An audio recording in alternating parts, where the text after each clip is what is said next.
Today's episode is brought to you by Cloisonne, one of the world's fastest growing network marketing companies. With our life-changing products and our revolutionary Try It For Free, It's On Me campaign, we are changing how people make money from home. So if you're interested in helping people improve their health and their wealth by giving away products for free, then visit cloisonne.com. That's CLOIXONNE.com. Cloisonne's easy as 1, 2, 3 system is helping the average everyday person earn a significant income just by showing others how to give away life-changing products for free. So visit cloisonne.com. That's CLOIXONNE.com. Start changing your own health and your own wealth today.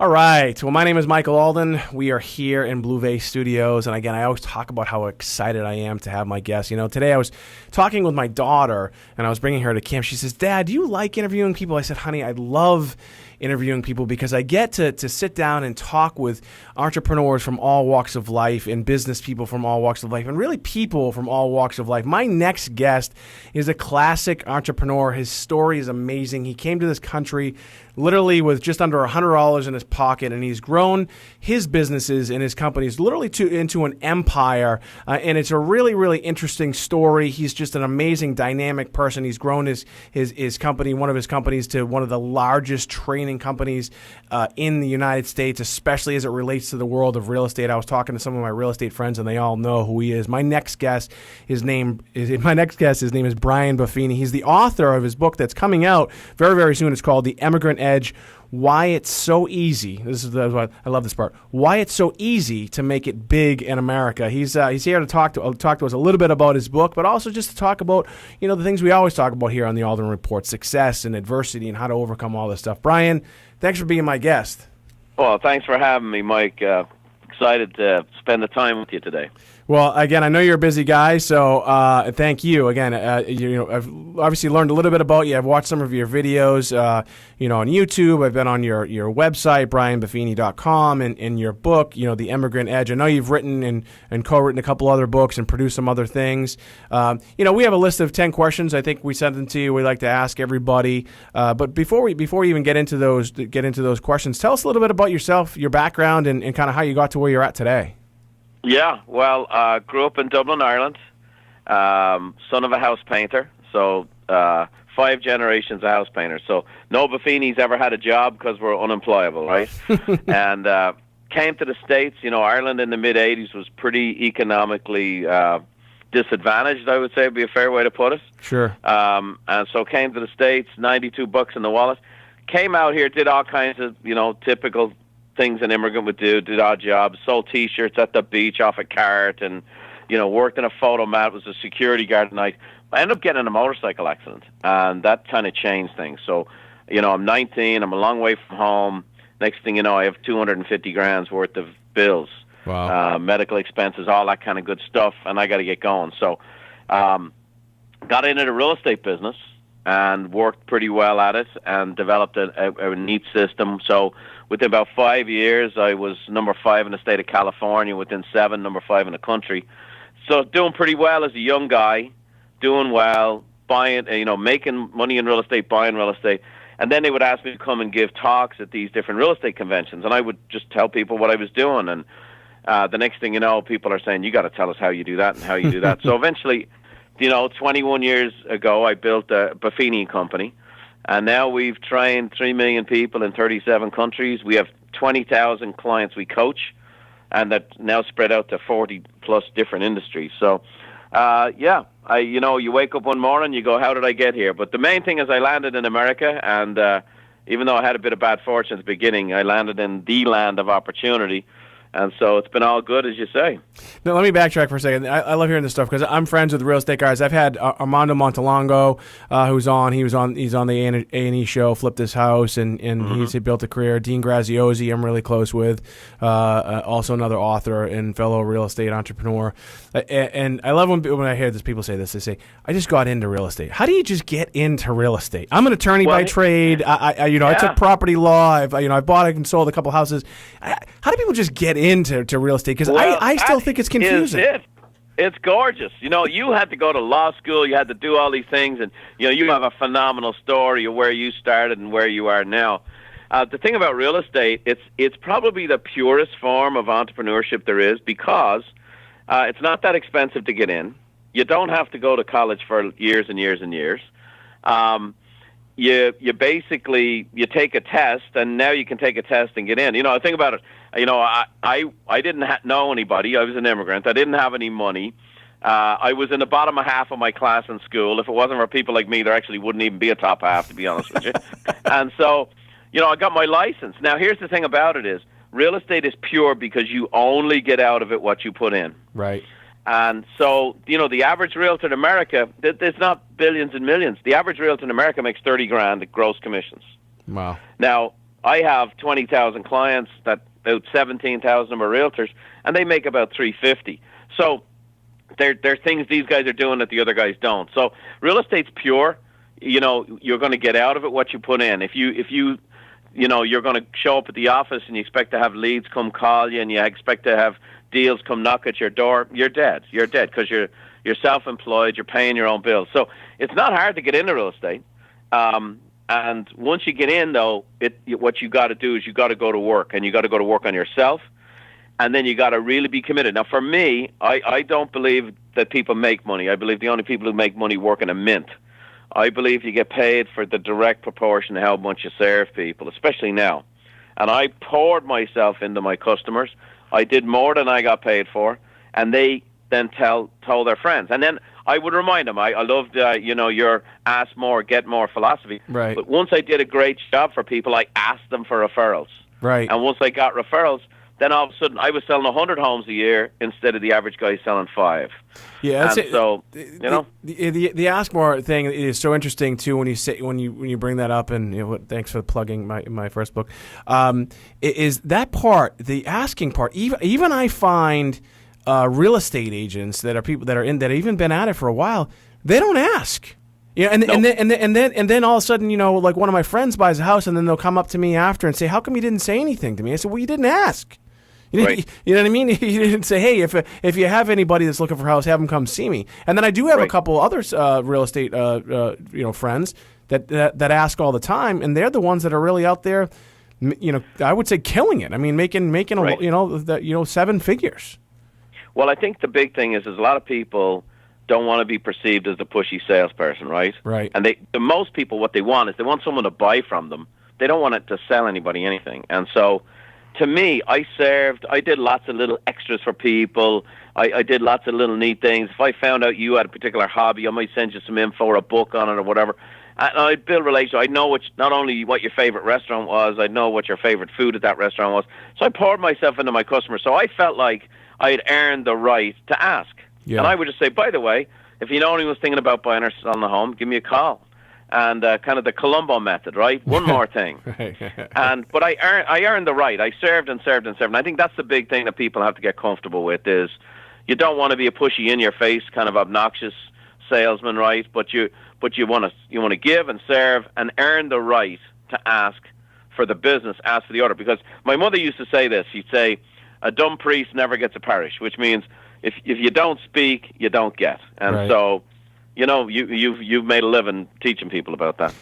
You know, I want to backtrack to what you said. You earned the right to ask, and it's interesting because I was just talking to one of my sales managers about this, and to me the first thing that came up is rapport building. Talk a little bit about how important rapport building is not in virtually any business.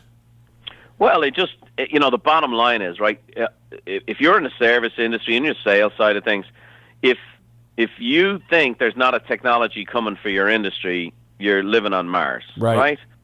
So what is it that separates my ability to develop my business from a robot or from AI or from an app or from discounting and so on? And it always gets back to relationship. Right. And the bottom line is I believe that I can do more and my company can do more to serve the needs of a person, identify the needs of a person, and that when that happens, people will not just shop on price or just on convenience. And so the world is full of those success stories. So there's always going to be fantastic technologies and innovations. But so the first thing for me is You ask people, I'm going to get on and have a conversation with you today. So what did I do? I read your books. I read your books. Right. I want to know who Mike Alden was. I looked at your videos. You did the same for me. I want to know who I was talking to. I want to know what you were all about. I like this guy. This guy's kind of charismatic. I like this philosophy. This guy's my kind of. This guy's a salesman. I like that. He's promoting. He's like an entrepreneur. Boom. So, I felt like I had a connection with you before we ever got on the phone today to have a conversation. So I think you got to take an interest in the other person. Listening. God gave us the formula. You got 2 ears and 1 mouth. Right. That's the formula. Listen twice as much as speak. Ask great questions. I always took notes. I would have a list for my best clients. And today my best clients are corporations like, Wells Fargo and these giant corporations that sponsor us and do all these things. Well, the top executives at these companies, I have 39 things I want to know about every single one of them. And I used to do that in my real estate career. Wherever, and it's what they're into, what their favorite sports teams are, what their pastimes are, what their favorite food is, what's a book that, they'd want to read, and all these different types of things. So, from time to time, like I'll give you a great example. Here I am, a struggling immigrant, and I get a referral one day to a guy that's the president of a local bank, and they're doing foreclosures back in the early 90s. Well, I found out about this guy, and I found out that his kid was going to college. He had an only son. And so when I met him, I had a conversation with him and yada, yada, and I sent him a book that said how to prepare your child for their first year of college. This guy was a stuffy 3-piece suit wearing banker. He calls me up that day, and his voice is cracking because someone took time and took interest to connect with him and to deal with him as a person as opposed to a big dollar sign on his forehead. Now, what happened? That guy ended up handing me that bank's account, which made up about 40% of my income 2 years later. So you build relationships, take an interest. Here's the thing, an app can't do that. Right. They might find your search preferences, but they can't meet the emotional need, and that's the key. So you identify those emotional needs, do something about it, be persistent with it, and then ask. You'll be beating away the customers with a stick. Yeah, what I love too about the whole rapport thing is, again, goes back to what I said in the very beginning when my daughter asked me. She said, Daddy, do you like, interviewing people and talking to these people? And I said, yeah, again, I love learning about people's lives. And the interesting thing about this rapport building that we're talking about is that if you just, like you said, if you just had a conversation with somebody and learned about their life and you use those 2 ears the way you should, you may learn something that could add value and then ultimately, help each other out. But really, it could, increase your own growth, right? Just by having a conversation. And I learned that every single day. I literally had a conversation with a gentleman who was selling some of our products, and I just was just talking to him. I said, what do you do? How do you really make money? And he starts telling me. And I said, well, it's perfect for one of our products. Why don't you take your business and we'll integrate it with what we're talking about here? And he's like, Mike, I never even thought of it. And if I hadn't just at least had that conversation with him, hey, right. Where you from? What do you do? What's your life? What's your day-to-day life like? Just little basic things, right? It's amazing what you can learn when you just ask a question. Yep, and synergizing and brainstorming. You're a guy that's interested in growing. And, one of my first mentors, Jim Rohn, said, work harder on yourself than you do on your job. You go from making a living to making a fortune. And that's the key. I mean, now your radar is up. You're looking to grow yourself. You're looking to grow your business. You're looking to grow someone else's business. Hey, where do we have synergies here? And, that's never going out of style. That's never going away. And there's never going to be an app that replaces that. Yeah, I love it, folks. Again, if you're just tuning in right now, or you're watching right now, or you're listening right now, we're on with Brian Buffini. He's the author of The Immigrant Edge: Why It's So Easy. I'm going to talk about that so easy part in a second. Why it's so easy to make it big in America. So again, if you'd like some more information about Brian, you can just go to brianbuffini.com. You can also find him on Twitter at Brian Buffini. You can also find him on Instagram at Brian_Buffini, and you can also find him on Facebook at brianbuffini.com. So let's talk a little bit about this book, The Emigrant Edge. There's a lot of great details in here. So if I guess we're all immigrants at some point, right? Yes, sir. So, I'm born here in the United States. I don't necessarily consider myself that. Can this book work for me, or can it just work for people that don't? Sure. All right, so tell us a little bit about that. You bet. Well, here's where it all started. Okay, I've been in the coaching and training business for 21 years. We've coached millions of people and had all this stuff. And so I'm very thankful as an Irish-born man. I'm very thankful for the opportunity I've had here in the States. And so I was reading a Harvard Institute of Politics report, and it said that 50% of millennials don't believe the American dream is possible anymore. And then a second report that said 50% of baby boomers don't believe that their kids will have it as good as they will. And I almost fell out of my chair. And I was like, you got to be kidding me. Actually, that's not what I said. I said, for the love of Mary, you got to be kidding me. Because there'll be more millionaires, far more millionaires made in America in the next 50 years than there were in the last 50. And the opportunity's only growing. The market's only getting bigger. The GDP's only growing. The access to capital's only growing. It's unbelievable. And so I decided, okay, well, what I'm going to do is I'm going to sit down. First, I wrote out my own story. It's like, okay, this might help people. And then I said, okay, there's something better than that. And that is the classic rags to riches story, and you are one of those. But the most classic rags to riches story are people who came here with nothing, right? So they don't speak the language oftentimes, don't know the culture, don't have any relationships, don't have any capital, and they come here, with everything they own in the bag, which is what I did, 92 books in a duffel bag. So, over and over and over again, there's thousands of examples of these folks making it big. A very high percentage of the Forbes 400. Very high percentage of CEOs and founders of Fortune 500 companies are people who were born somewhere else.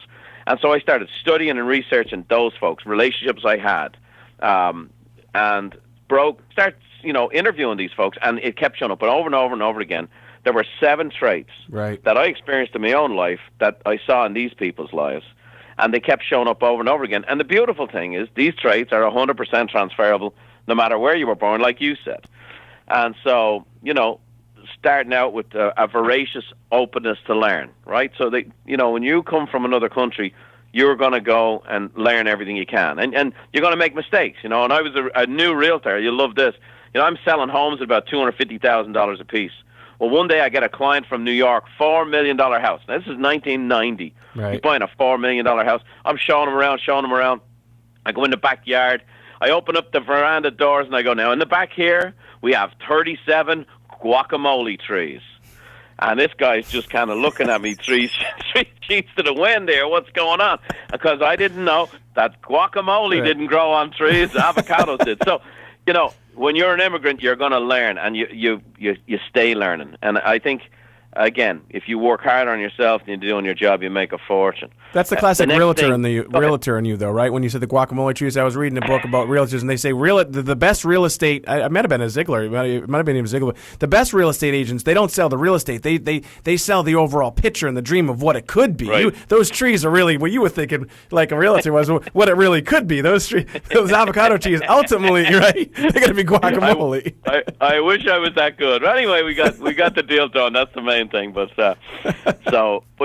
again, these over and over again, I would say people have to be willing to learn. And if someone's listening to your show and they're an entrepreneur and they're in business, the first thing they got to do is realize that formal education can make you a living, but self-education can make you a fortune. And that's where you got to go. And you got to be a student, and you got to go to lunch with people and see people you admire. And don't ask them for business, and don't ask them to invest in your company.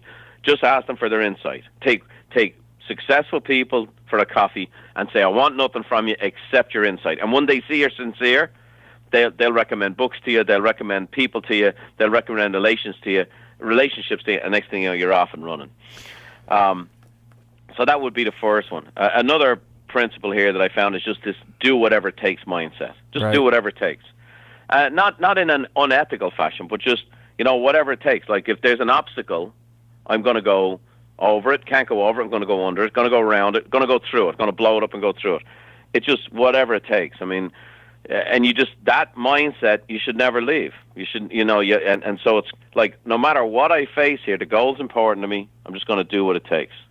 Yeah, I think I was going to say that to me, my company Blue Vase Marketing we came up with the name from the book The Go-Getter, and the kind of main slogan in The Go-Getter, you probably read it, is Bill Peck. He says it shall be done, and I think so many people. Yeah.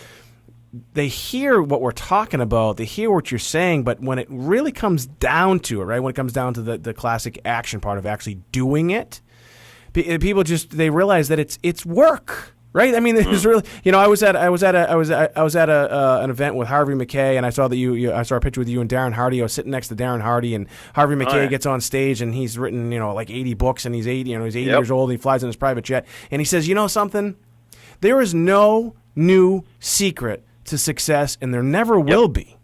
And I was like, Darren Hardy, with the compound effect, and we're all writing these books, right? You got a book coming out, and I was like, man, that hit me like a ton of bricks. And I was like, he's right, But it's just like, your book, The Emigrant Edge. What I really like about your book is that to me, I've read a bunch of different books, but yours does have a different spin.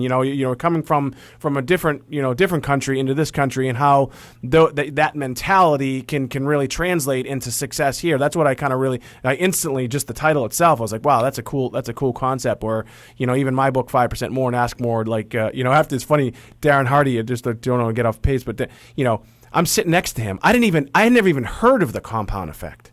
And I talk about in my book 5% More how you talked about this actually in one of your videos, how you consistently compound and just grow, right? And I was like, oh man, but they're different books. Yeah, listen to Warren Buffett. I mean, if you've seen the HBO special Being Warren Buffett, I mean, he learned from Benjamin Graham, and his whole thing is he believes in the power of compounding. Einstein said it was the eighth wonder of the world. Yeah, and he goes, those that understand it get it, and those who don't, they pay it. Geometric progression. So look, Thomas Edison's one of my favorite Americans, right? I mean, think about it. He gave us light, he gave us music, and he gave us movies. Okay, the phonograph, the motion picture camera, and he developed light bulb, and another 1,090 patents on top of that, right? He said, opportunity comes dressed in overalls and looks a lot like work. And, in the world we're living in today, and again, I have 6 kids, and some of them are millennials, and I've tried to impart these principles into them. I'm thankful they've been successful and they're hard workers and whatever else, but they're surrounded on, one of them's a national champion horse rider, another one played college football, and another one just got 13 scholarship offers for basketball. So they're hard workers, but they're often on teams where, we're starting to see this creeping sense of entitlement. Right. And people are wanting something for nothing. The number of A's in America is up 47%, but the SAT scores are down because the parents are badgering the teachers, And, you see it in sports, you're going to see it with your kids and all these different things. And the bottom line is, that's why I say you can make it big in America now more than ever before. 50% of the people you're competing against don't believe the dream's even possible. And a number of them have bought into entitlement, and they don't believe that work is the essential ingredient, to go get it, And so, it's people like you and I, you've had a heck of a story. You had a rough start, and you've had you've a phenomenal turnaround in your business and life, and that gives you that drive, right? That gives you that, you never forget where you came from. You always remember those things, and it keeps the drive going. So, yeah, I think that's a big thing. I had Les Brown on my podcast just recently, and he's so phenomenal. And I just said, man, isn't it like, it's the struggle, right, man? I'm like, that's what really makes you. And he said, it's the struggle that creates life. And then he went on to tell this amazing story about it. And I'm like, really? That's it. And, I read this great book, and I talk about this all the time. I got to get this guy on my podcast. It's called The Talent Code. And I love him. Did you read that book? So you know the whole story. For me, he spoke at our event, and Les has spoken at our events. I mean, we're swinging in the same circle. Yeah, and so I'd love for you to. We'll talk about that. I'd love for you to introduce me to Dan because when he talked about physiologically in the brain. By the way, I got that book because I coached my daughter's soccer team, and I was a football player, American football player, right? And so I wasn't really a soccer coach. So I bought that book because I wanted to be a better soccer coach. And then when I read it, and it was when he talked about the myelin and how it connects, in the connectivity in our brain, I was like, boom! I'm like, it clicked for me. Like, why? Because again, a little bit about my background, and my family members and everyone else have had all this trouble. Like, what makes me really different? And I was like, wow! I'm like, that's really it, man. It was the struggle, but I just kept getting up, right? I mean, it's a lot of stuff we talk about, and you get it because of because of your background, and I this is why I love doing this podcast, talking to guys like you and getting this information out. But there's really no secret, like you just said. No. You just got to do the work. There's books called The Secret, and this and that and the other, and you're going to attract success in your life, and there's parts of that. There's an element of that can be true for sure. But at the end of the day, it comes dressed in overalls, looks like a lot like work. I mean, one of the old proverbs says there's nothing new under the sun. Right. Well, that was written several thousand years ago. So I don't believe there's anything new under the sun. I think what people like us can do is stand on the shoulders of the giants that came before us, apply these principles in a modern way that a modern audience can hear it, and that it helps people. And then someone, 20 years from now is going to take those same principles we've passed on and do a more modern version of it than that. That's all. It's just repurposing things and repackaging things. But you need to hear it over and over again, because we're all like homing pigeons. We have a self-destruct button. It's easy to fit in with the crowd. When you conform to the people around you. Here's the thing. Not everybody's going to be wealthy. Not everybody's going to be successful. Not everybody's businesses is going to boom. 50% of small businesses are going to fail. So when you hang out with people that, are not really striving and growing, that's the end result. So you got to keep working at it. And that's why, you mentioned all these people. Les Brown and I known each other 20 years, right? And here I'm talking about a willingness to outwork others. What does Les say? You got to be hungry. You got to be hungry. You got to be hungry. and it ain't over until I win. Yeah, right? Yeah. So, you mentioned it shall be done. Well, Og Mandino, who was, the only guy that sold more books, the book that sold more books than him in the 20th century was the Bible. Yeah. And, the greatest salesman in the world, he says, I shall persist until I succeed. Yeah. And that's a do whatever it takes mindset. Better said. I want to, since you talk about success in a second, I want to ask you my number one question that I always ask people. Folks, we are on with Brian Buffini. He's the author of The Immigrant Edge, Why It's So Easy to Make It Big in America. If you're looking for a book, if you're looking for something that's a little bit different, I instantly, when I saw this book, I get a lot of books sent to me, and I get a chance to talk to a lot of different people. But as soon as I saw this book at the title and I read a little bit about Brian, I was instantly attracted to it because of what he's talking about in here and how these principles can really apply to anybody. He's got an amazing story. He's doing some amazing things. He's done it, and he's continuing to do it. And again, this book, it really puts a bit of a different spin on success, personal growth. And it's something that I would highly recommend. So if you want some more information, you can find the book on Amazon. You can find it on Books A Million. You can find it on BarnesandNoble.com. You can just Google him. You can also find Brian Buffini at BrianBuffini.com. He's on Twitter at Brian Buffini, Instagram at Brian_Buffini, and he's also has a huge following on Facebook at Brian Buffini as well. Brian, you had mentioned. You mentioned the word success. I love to ask this question, especially to people like you that in for all intents and purposes have achieved uber success. How do you define success?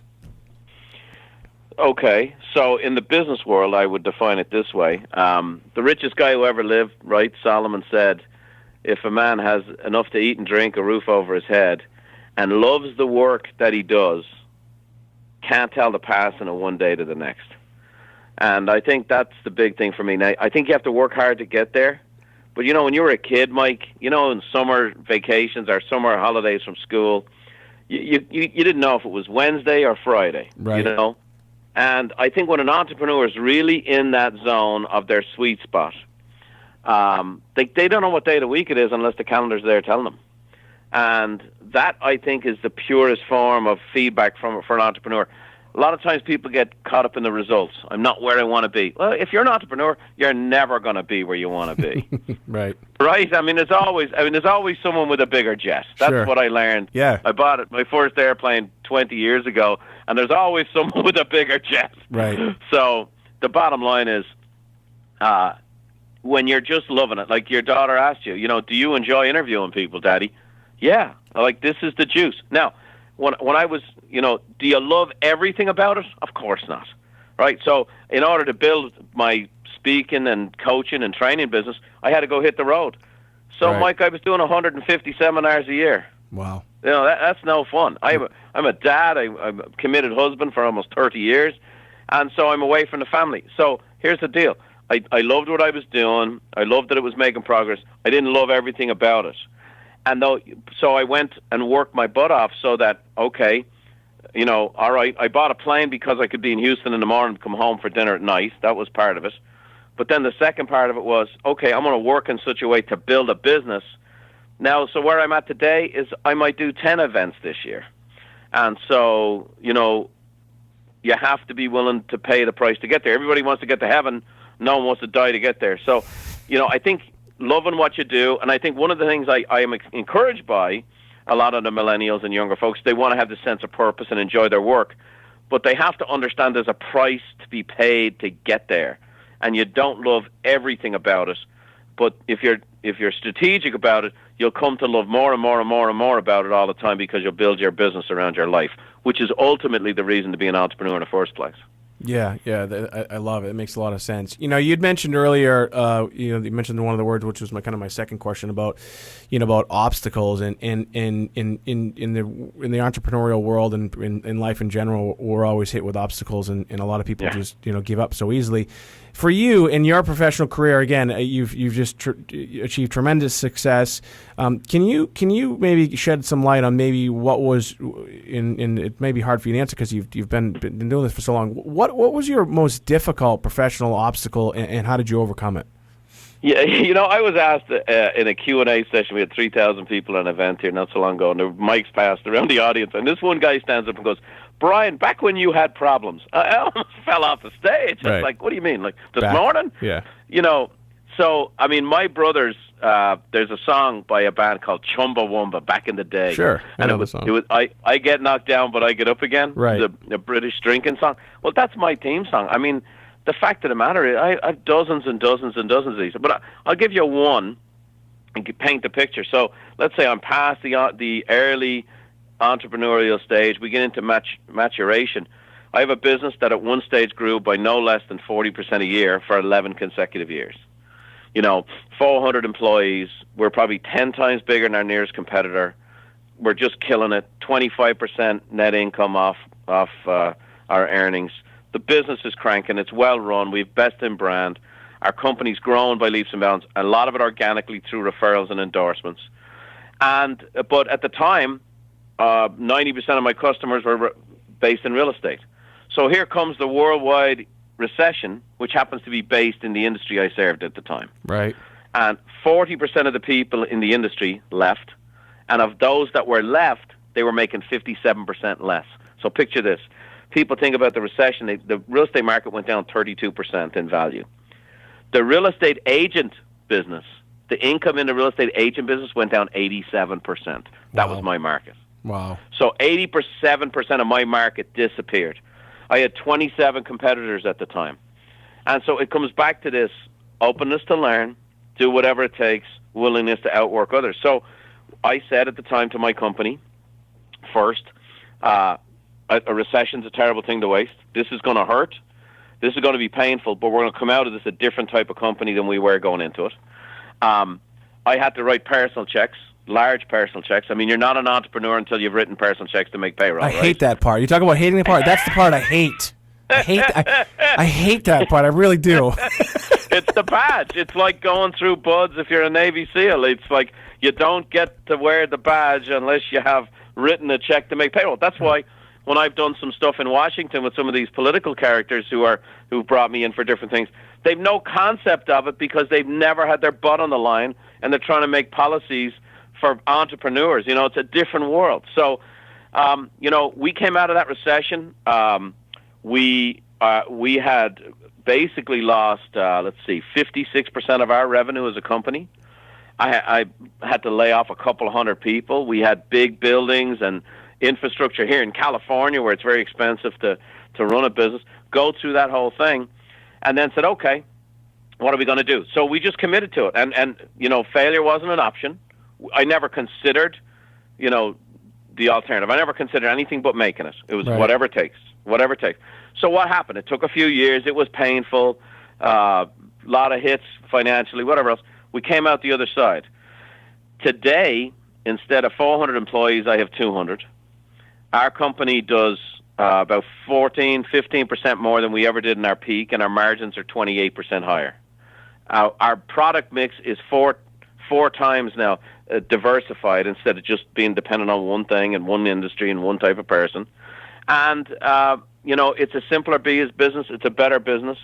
And when I came out of the recession, there was only one other competitor left. 25 other businesses had left.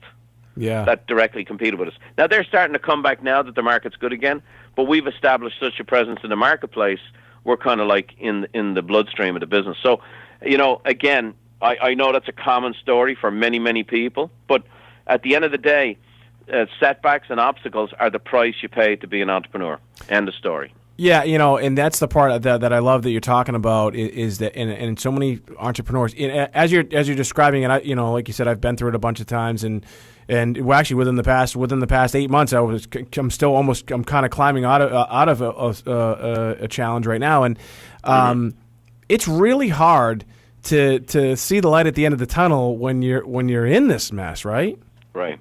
Yeah. And I think you have to have a certain mindset of like what you talked about before is do whatever it takes in order to get there. There is no other option. As an entrepreneur, people always talk about having a plan B, and they say, well, don't have a plan B. I'm not sure how I feel about that one way or the other. But if you don't have a plan B, there is no other option. Like, you have to make it work, right? Right. Sometimes, not having a backup plan is a good thing for sure. I think the big thing is, like I say, and I appreciate your transparency sharing with your audience, hey, coming out of a tough time. Because so many people, so many authors, it's all sweetness and lights, never had a bad day. And it's not real. It's not true. And then people who are actually fighting, biting, scratching, clawing feel like there's something wrong with them. The truth of the matter, I sit on a number of boards. And a neat story here recently, we had this guy, he's a super guy, he's had a great business, whatever else, and he made a bonehead decision, and it backfired on him, and it cost him millions, and it's cost him a lot, and whatever else. And so he didn't show up for this board meeting. So we all called him. We got together for the next one. He comes walking in, puppy dog. He's the younger guy in the room, and there's a bunch of fellas in there, billionaires, and they've all done it, and been there, done that.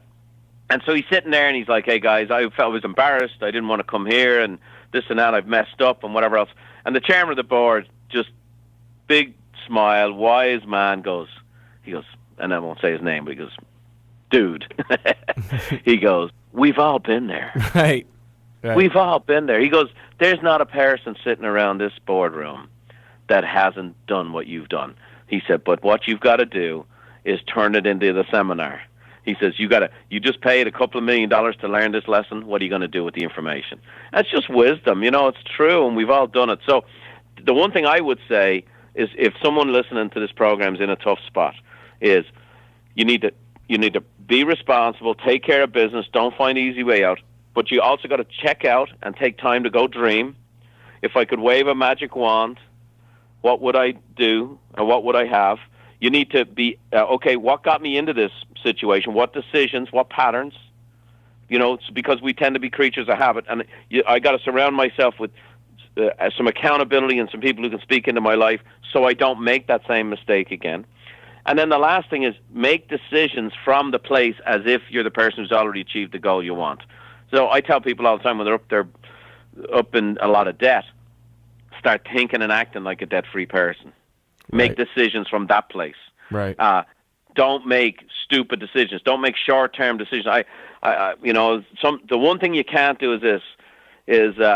Another story I know of is a fella who had a terrible thing happen and kind of had somebody swindle him out of a business he'd worked towards for 10 years. And he was just his back against the wall. And he's a grinder. He's a do whatever it takes guy. He worked hard. And so what he did was he kind of worked the system, built himself another business, made a bunch of money. But the problem was he made these short-term decisions based on his immediate need. And along the way, he ruined his reputation. Yeah. So now he has the big business, but no reputation, and now the business is in serious trouble again. And so you make the decisions from the place you want to be, the person you want to be, the life you want to have. And you go, what would that person do in this situation? What would that person do with this decision? And here's what it'll do. It'll help you not make short-term decisions based on your current need. And I think that's the big encouragement I'd give somebody. Yeah, that makes a lot of sense. So again, we're on with Brian Buffini. He's the author of The Immigrant Edge, Why It's So Easy to Make It Big in America. If you'd like some more information about Brian Buffini or his book, you can just find it on Amazon, Books A Million, Barnes & Noble. You can also just visit his website, brianbuffini.com. He's on Twitter, on Instagram, Facebook. He's doing a lot of great things, a lot of great free content too. You can find him on YouTube. I watch a bunch of his videos on YouTube. I loved watching some of the things he has to say. And what I really like also about Brian is his authenticity. Brian and I just briefly touched upon it. There's a lot of guys out there that they're going to try and show you how to be successful and teach you how to be successful, and they've never done it in their life. They've never experienced adversity, right? They've never experienced really what it's like. Brian's done it. He's doing it. He came to this country with nothing. It's a great story. So it's a great book. So again, pick it up, the Emigrant Edge. And here's the question I'm going to ask you though: why it's so easy to make it big in America? Is it really easy to make it big in America? It is compared to every other country in the world. Okay. So it is. It's not easy as in you go across the street and pick up a million books and go back to bed. But here's what I would say: it's a matter of perspective. Okay, if you're on welfare in America, you're in the top 20% of earners in the world. Wow, that's that. You follow me? Yeah. That's, now it doesn't mean there's not poverty and hardship in America. I'm involved in a lot of different things with regards to the inner city communities and things like that. But here's what I want to share with you: if you're in the bottom 5% of America, you're better off than 70% of the world. Right. If you're in America, I was here. If you have an idea, if you have drive, Americans will give you a chance. I mean, Americans are amazing people. You open up a store. You go to Kazakhstan and you open up a store, and they go, "You're not from here. Right. We don't know what you're about." And again, I'm sure there's some folks from there listening. I'm just giving you an example. Right. You open up. Here I am. I'm a Dublin kid, young. My first listing appointment. I went in a borrowed car that was a deadhead mobile, and I go on an appointment, and this gal. I said, here, I don't know. I'm young. I'm new in the business. I don't know everything, but I promise you, if a question comes up, I'll get you the answer. And I promise you this: I might not be the most experienced guy, but I know lots of experienced people. And I'll do this: I'm going to give you everything I have. And this gal gave me a chance. Here's the thing: Americans will do that. You open up a restaurant, they'll go, "I'll give it a shot. I'll give it a shot." Americans will do that. They'll walk into a place they never heard of. You open up a restaurant or a coffee shop or a deli or whatever, they'll give you a shot. Right. And they'll give you a chance. And if you prove yourself, they'll give you a shot again. If you prove yourself and go the extra mile, they'll tell their friends. Right. And so, here's why it's easy. 50% of the people in their surveying right now don't believe the American dream is possible. Well, you tell me, if you're going in to play a game, Mike, and the team you're playing against doesn't believe they can beat you, I'd say that's pretty easy. Yeah. I'll take those odds. If the market is bigger than it ever was, if GDP is grown, if there's more access to capital than ever before, if you produce a product that can go bigger and further and faster than ever before, you can use social media to launch your business. It used to take huge amounts of marketing dollars, and now it doesn't. You can pinpoint and find your customers. So the fact is, it's a perspective thing. Now, by the way, it's still hard work. It's still up at dawn, down at dusk. I had to go on the road and do 150 gigs and stay in a lot of crappy hotels and go to a lot of towns. And, sometimes I showed up and there was giant ballrooms full of people. In the early days, I remember one time I showed up to an event, there's 2 people at it. And one of them was the other speaker. Really? Oh, boy. There were 2 speakers and 1 person in the audience. True story. Now, today people come and they go, "Oh, I got thousands and thousands of people, and we have all these great speakers come at these events, and my events are sold out a year in advance." And all these people go, "Great." But here's the thing: that wasn't where I started. That wasn't even where I got there in the middle. I'm at this almost 30 years. So the bottom line is, it's not simple, but it is easy. It's just easy compared to everywhere else. And there's a lot of people, like I say, entitlement is creeping, so complaining increases. When you find yourself complaining, what you're ultimately exposing in yourself, and we all have this, is what you feel you're entitled to. Right. And so the bottom line is, the beautiful thing about America is if you get out of it what you put into it. And so you can do it. And I will tell you, there's far more fortunes to be made in the next 50 than there were in the last. And, what more could you want? Yeah, no, absolutely. When you told that story about you speaking, I did stand-up comedy for a few years, and I would go literally, and there'd just be me and my girlfriend in there, and I would be telling jokes about her in front of her. I saw something at the comedy club you did, actually. Yeah. Yeah, I did an event where we launched a network marketing company, and in the day we launched it, I decided, we're gonna have a live event. We're gonna have it right here in our studio. We have a TV production studio too, and the radio studio. We're gonna do it live right here. We're gonna invite people, and we're gonna film it. We're gonna go live on Facebook and do all these things. And literally, there was just 2 people in the room, and the 2 people within the room both worked for me. Yep. Been there, but that's part of the deal. Now here's the deal: those are the great stories now. But Right. the truth is, that's the good old days. Right. Right. Right. And here's an interesting story on the flip side of that. So I had we were filling events and whatever else. And again, we've spoken to millions of people, but back in the day, no one knows who you are. Right. So we're promoting and marketing and this and the other. Well, I hire this hotshot guy, and he tells me he's going to do this and this and this. So he tells me there's going to be 800 people in this one event. This is 21 years ago. So I go up there, and there's 35 people in a ballroom that's set for 800. And we start closing off parts of this conference center and whatever else. And I'm outside going, what am I doing? I had a good real estate business. What am I doing this for? My brother said to me, he said, you told me you were interested in helping people. And you told me, and the reason I came to work for you was you said if there's one person in the room who needs my help, I'll go do it. Right. He goes, I guess we're going to find out today who you are.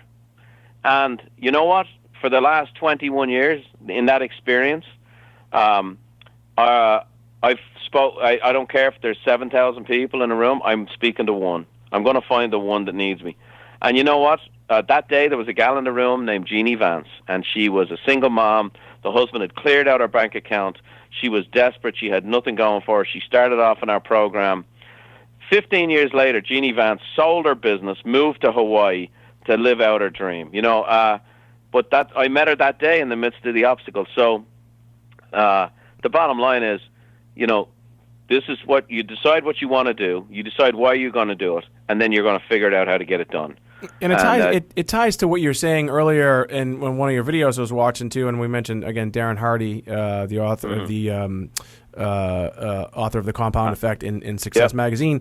Like you said, so you had you had 35 people in the room. You had that one great, amazing success story, but then it just grows over time, right? And so you start out with 35, and that 35 might be 40, and then it might be 45, and then 50, and then it starts to compound. We talked about Einstein geometric progression, and before you know it, you have thousands of people in the room, but you got to start somewhere, right? So many people don't realize. You know what it's like. I literally just did this a few months ago, back in April, and I've spoken in big rooms too. And I said I'm in my own studio in front of 2 people on camera, trying to, project the image that there's 1 million people in the room, and it's just me, So, but you got to start somewhere, right? You got to put yourself in that situation. You'll find out who you are and why you're doing it, right? I mean, I'm going to do an event next week that has 3,000 people flying in from all over, and it has that same number of people on a waiting list to get into the event. Yeah.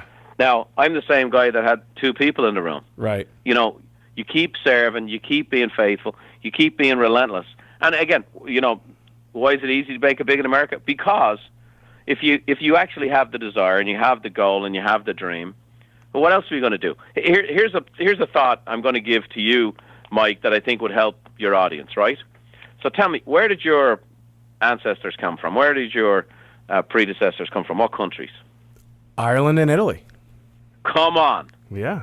Right. So here I am, Buffini, with an Italian name. Irishman. I said that to somebody. This guy's got an Italian last name. He's from Ireland.